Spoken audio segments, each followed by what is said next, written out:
தான் பெத்த குழந்தைங்க மேல அளவுக்கு அதிகமா பாசம் வச்சு செல்லம் கொடுத்து அதை குட்டிச்சோற ஆக்கி வச்சிருப்பாங்க சிலர். அளவான பாசமும் அதுக்கேற்ற கண்டிப்புமா சரியான முறையில் வளர்ப்பாங்க சிலர். பெத்த பாசமே கொஞ்சம் கூட இல்லாம தனக்கு ஏதோ அடிமை சிக்கிருச்சுங்கிற பாணியில அதை அடிச்சு துன்புறுத்தி அதிகாரம் பண்ணிக்கிட்டு இருப்பாங்க சிலர். அளவுக்கு அதிகமான செல்லமும் அதிகமான மிரட்டலும் பிள்ளைங்களுடைய மனநிலையை ரொம்பவே பாதிக்குங்கிறது தான் உண்மை. இந்த கதையில ஒரு சின்ன குடும்பம் வருது. அந்த குடும்பத்துல ஒரு கணவன், மனைவி, ஒரே ஒரு குழந்தைன்னு வாழ்ந்துகிட்டு இருக்காங்க. நம்ம முதல்ல சொன்ன 3 வகையில இந்த குடும்பம் எப்படிப்பட்டதுங்கிறது தான் இந்த கதையில நீங்க கேட்க போறீங்க.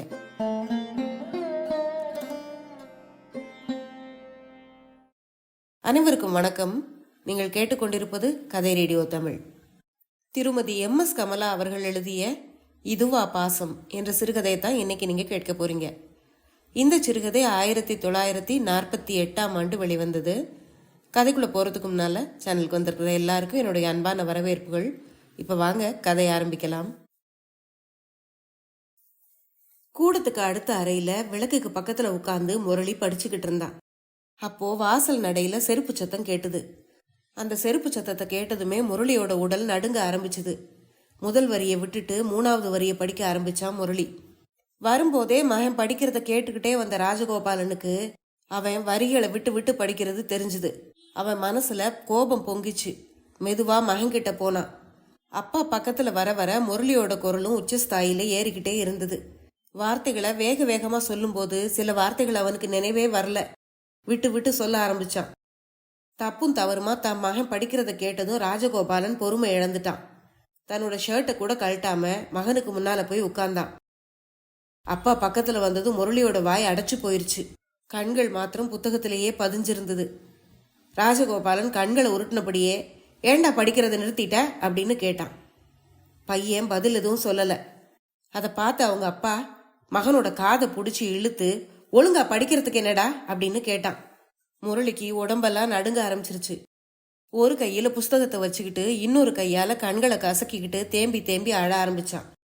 தினமும் இது ஒரு புராணம் ஆயிருச்சு. நான் வந்து ஒழுங்கா படிங்கிறதும் நீ உடனே அழுறதும்.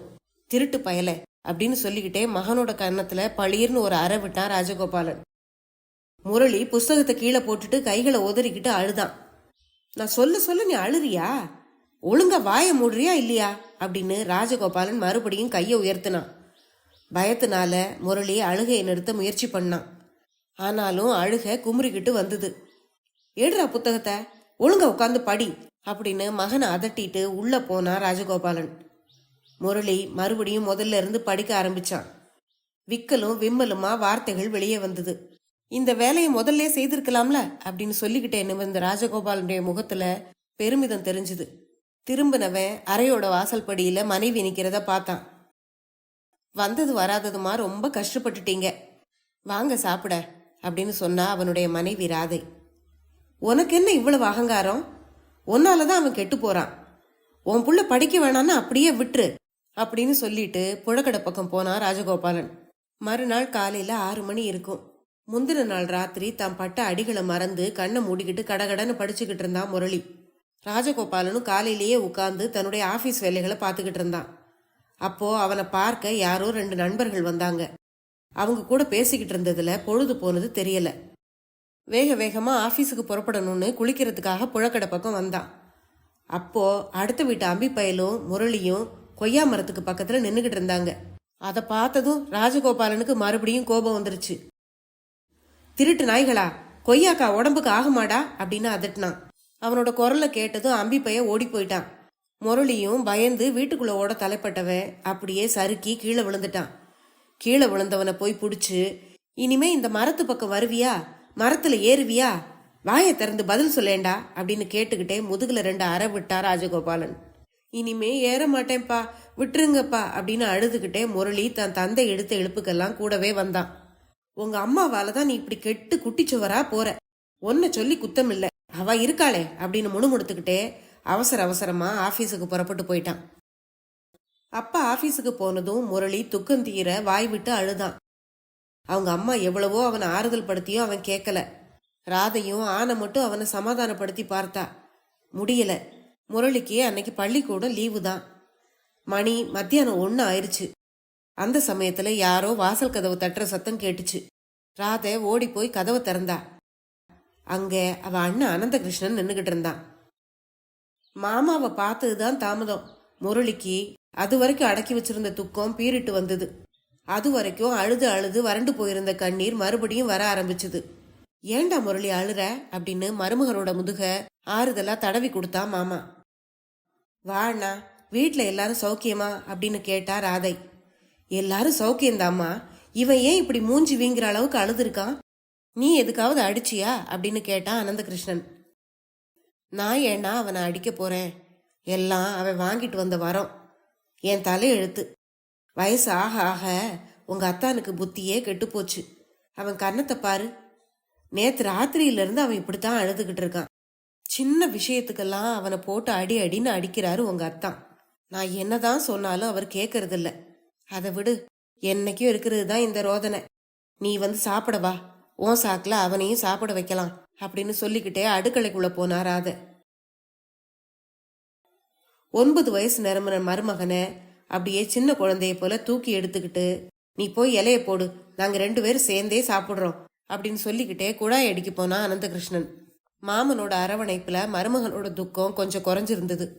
மாமாவும் மருமகனும் சாப்பிட்டுட்டு வந்து கட்டில சாஞ்சாங்க. முரளி சோர்ந்து தூங்கிட்டான். அனந்தகிருஷ்ணன் யோசிச்சுக்கிட்டு இருந்தான். ராதையும் தன்னுடைய வேலைகளை முடிச்சுக்கிட்டு வந்து உட்கார்ந்தா. அண்ணா, முரளி தூங்கிட்டானா அப்படின்னு அன்போட கேட்டா ராதை. அழுது அழுது சோர்ந்து போயிருக்கான். இப்பதான் கண்ணை மூட்டினான். பாவம், சின்ன குழந்தை அவன். அவனை போட்டு எதுக்கு இப்படி அடிக்கணும் அப்படின்னு கேட்டா அனந்தகிருஷ்ணன். நான் என்ன பாவம் பண்ணேனோ தெரியலண்ணா. வர வர எனக்கு இந்த சம்சாரமே வெறுத்து போச்சு. இங்க பெரிய தலைகள்னு யாரும் இல்லை. என் மாமனார் மாமியார் இருந்த வரைக்கும் அவர் இப்படி இருந்ததில்ல. இப்ப நாளுக்கு நாள் அவரோட வெறுப்பும் கோபமும் அதிகமாயிக்கிட்டே வருது அப்படின்னு சொன்னார் ராதை. நானும் அவரை பத்தி தான் யோசிச்சுக்கிட்டு இருக்கேன். எனக்கு ஒண்ணுமே புரியல. குழந்தை முரளி ஒன்னும் முட்டாள் இல்ல. அவனுக்கு நல்ல புத்திசாலித்தனமும் சாமர்த்தியமும் இருக்கு. அவனை இப்படி அடிச்சா அவன் மனநிலை பாதிக்கப்படாதா அப்படின்னு கேட்டான் அண்ணன். நானும் அதை நினைச்சுதான்னா கவலைப்பட்டுக்கிட்டு இருக்கேன். அப்பான்னு குழந்தைகளுக்கு பயம் இருக்க வேண்டியதுதான். ஆனாலும் இந்த மாதிரி பயத்தை நான் பார்த்ததே இல்லை. அவர் குரலை கேட்டாலே பெரிய புலிய பார்த்த மாதிரி அவன் பயப்படுறான். அவர் வீட்டுல இருக்கிற வரைக்கும் வாயை திறந்து பேசக்கூட மாட்டேங்கிறான் அப்படின்னு கவலையோட சொன்னா ராதை. பெத்த குழந்தைய பயப்படுத்தி இப்படி என்ன அவர் சாதிக்க போறாரு அப்படின்னு கேட்டான் அனந்தகிருஷ்ணன். அதுதான் தெரியல. அவர் இல்லாதப்போ நல்லா படிக்கிறான்.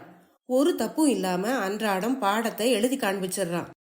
ஆனா இவர் வந்து பக்கத்துல உட்கார்ந்தா போதும், அவருடைய வாயிலிருந்து வார்த்தைகளே வரமாட்டேங்குது. அவரும் கொன்னு தீக்குறாரு. இதுதான் இந்த வீட்டுல அன்றாட நடக்குது.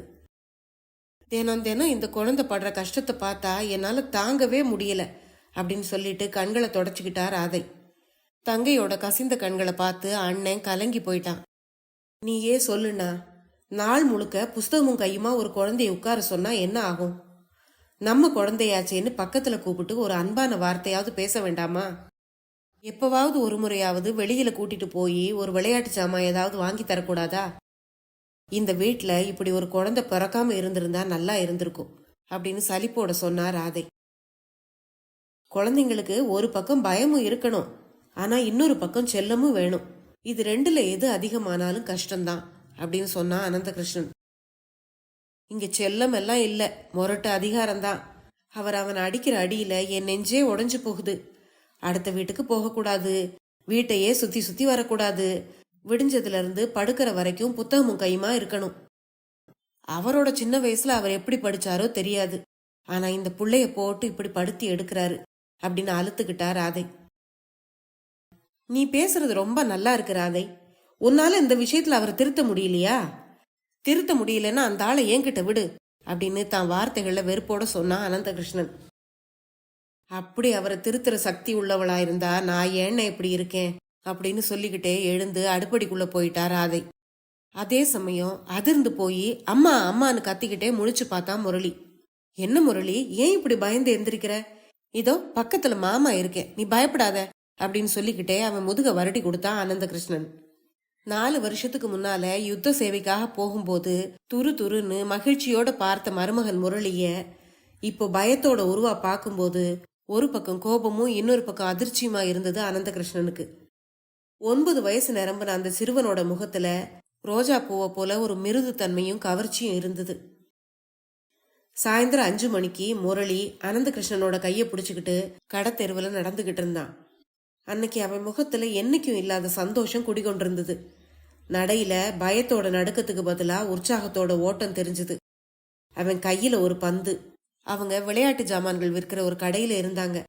மாமா, இந்த மோட்டார் கார் அடுத்த வீட்டு பையன்கிட்ட கூட இருக்கு மாமா, எனக்கு தான் இல்ல அப்படின்னு சொன்னான் முரளி. அவன் சொல்லிக்கிட்டு இருக்கும் போதே கடைக்காரங்கிட்ட விலை பேசி ஒரு விமானம், ஒரு மோட்டார் கார், ஒரு சின்ன விளையாட்டு மைதானம், அதுல நிக்க வைக்கிறதுக்கு 2 சிப்பாய் பொம்மைகள், இத்தனையும் வாங்கி கொடுத்தான் அனந்தகிருஷ்ணன். மாமா வாங்கி கொடுத்த பொருட்கள் எல்லாம் அட்டைப்பெட்டியில வச்சுக்கிட்டு சுமக்க கூட முடியாம சுமந்துகிட்டு நடந்தான் முரளி.